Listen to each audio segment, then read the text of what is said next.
Harriet Tubman, ce fut son nom. Par ses activités anti-esclavagistes et sa force de détermination, cette femme est devenue une icône pour les femmes de tous les continents. Eh bien, Harriet Tubman est née en 1822 dans le Maryland et est issue d'une famille nombreuse, mais certains de ses frères et sœurs ainsi que sa mère ont été vendus à différents propriétaires d'esclaves, de sorte qu'elle ne jouissait pas du tout d'une vie de famille stable. Harriet a réussi à échapper à l'esclavage et a commencé à organiser des activités contre cette pratique déshumanisante. Et elle a aidé à créer divers réseaux pour abolir l'esclavage et libérer entre 70 et 100 personnes, y compris son frère, ses sœurs et ses cousins. Lorsque la guerre civile américaine a éclaté, Harriet a aidé les esclaves en fuite en enseignant à leur famille des compétences à utiliser après la guerre. Harriet était une femme aux multiples talents et la première femme de l'histoire américaine à diriger des soldats au combat. Parmi ses actions figurait le raid du ferry de Combahee qui a abouti au sauvetage de 750 anciens esclaves. Harriet Tubman, une figure emblématique du mouvement abolitionniste et du réseau clandestin d'aide aux esclaves évadés connu sous le nom du chemin de fer clandestin, offre de nombreuses leçons de réussite. Savez-vous qu'elle a été même nommée la Moïse féminine? Eh bien, cette femme nous laisse une vie digne d'émulation. Et ainsi, nous allons tirer 10 clés de réussite de sa vie pour que nous puissions l'appliquer à notre vie d'aujourd'hui. D'abord, elle était déterminée de façon inébranlable. Chers amis, la réussite exige une détermination inébranlable. Malgré les nombreux obstacles, Harriet Tubman a persisté dans sa quête de liberté et de justice. La seconde leçon que nous pouvons apprendre de sa vie, c'est le courage face à l'adversité. Eh bien, vous devez faire preuve de courage dans l'adversité et c'est ce qui est essentiel. Harriet Tubman a risqué sa vie à maintes reprises pour secourir des esclaves et surtout à lutter contre l'injustice.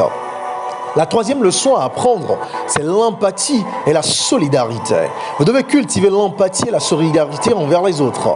Harriet Tubman a consacré sa vie à aider les autres et à atteindre la liberté, démontrant ainsi la puissance de l'empathie. La quatrième leçon que nous pouvons apprendre de sa vie, c'est la vision, le leadership. Vous devez avoir une vision claire et être un leader audacieux pour que votre réussite soit fulgurante et générationnelle. Harriet Tubman a dirigé des dizaines d'esclaves vers la liberté, montrant que la vision et le leadership peuvent changer le cours de l'histoire. Ne vous lamentez pas du sort de votre génération. Ne soyez pas toujours à vous apitoyer sur votre sort ou à critiquer ou à ne pointer qu'aux problèmes. Soyez la solution. La cinquième leçon à apprendre, c'est la capacité d'inspirer. Vous savez, la réussite implique souvent la capacité d'inspirer les autres. Harriet Tubman a inspiré des générations par son dévouement à la justice et à la liberté. D'ailleurs, aujourd'hui, elle est une icône, une héroïne. Eh bien, elle figure sur la monnaie américaine. Eh bien, la sixième leçon, c'est la stratégie et la planification. Vous devez adopter une stratégie réfléchie et une planification minutieuse. Harriet Tubman a utilisé des stratégies habiles pour guider les esclaves vers la liberté en toute sécurité. La septième leçon, c'est la résilience face à l'échec. La résilience face à l'échec est une qualité cruciale.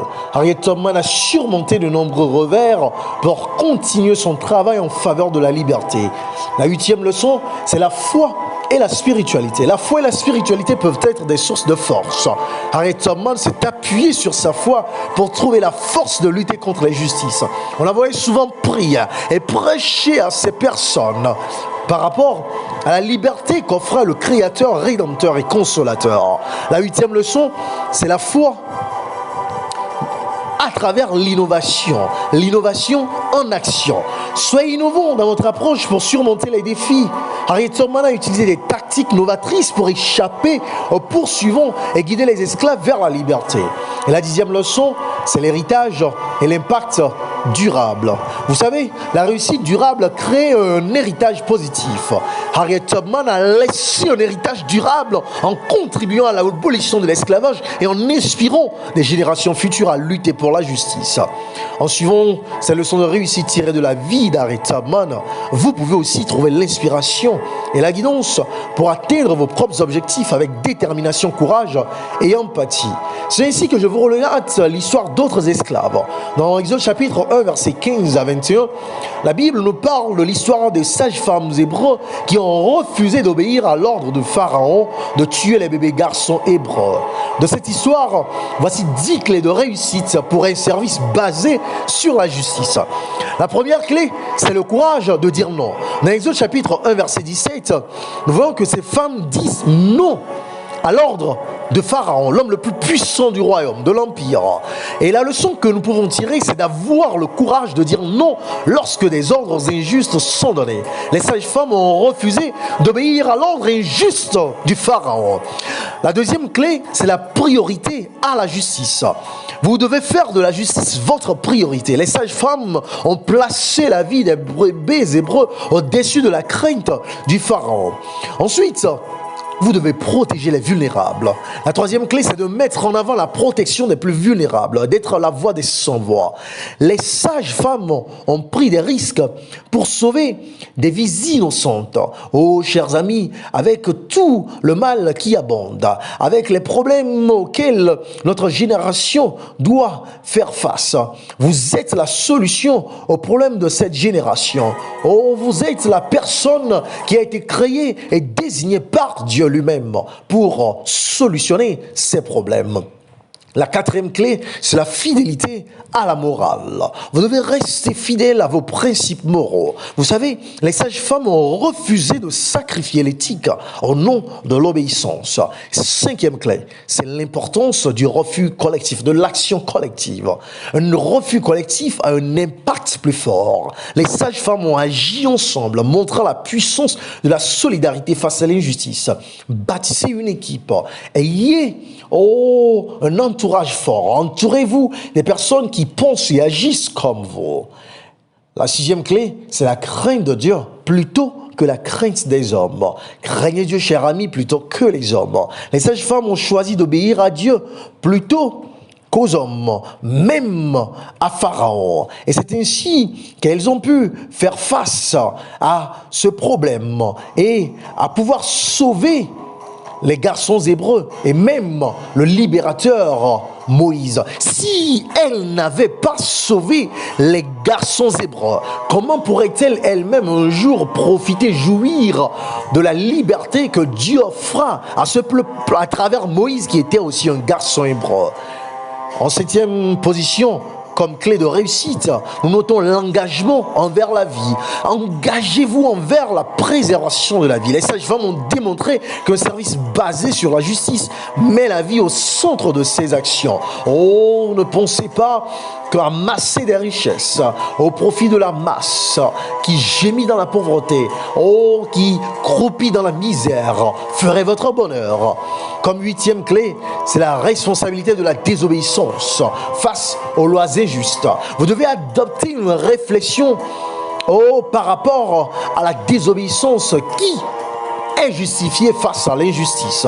Les sages-femmes ont désobéi au décret du Pharaon pour protéger les droits humains fondamentaux. Lorsque les droits humains fondamentaux sont bafoués, lorsque la justice est bafouée, lorsque l'injustice domine, est-ce que vous pouvez porter haut votre voix?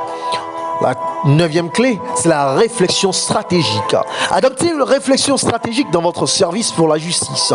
Les sages-femmes, Sifra et Pua, ont adopté une stratégie mémorable. Elles ont trouvé des moyens habiles de contourner l'ordre du Pharaon tout en préservant la vie de ses enfants.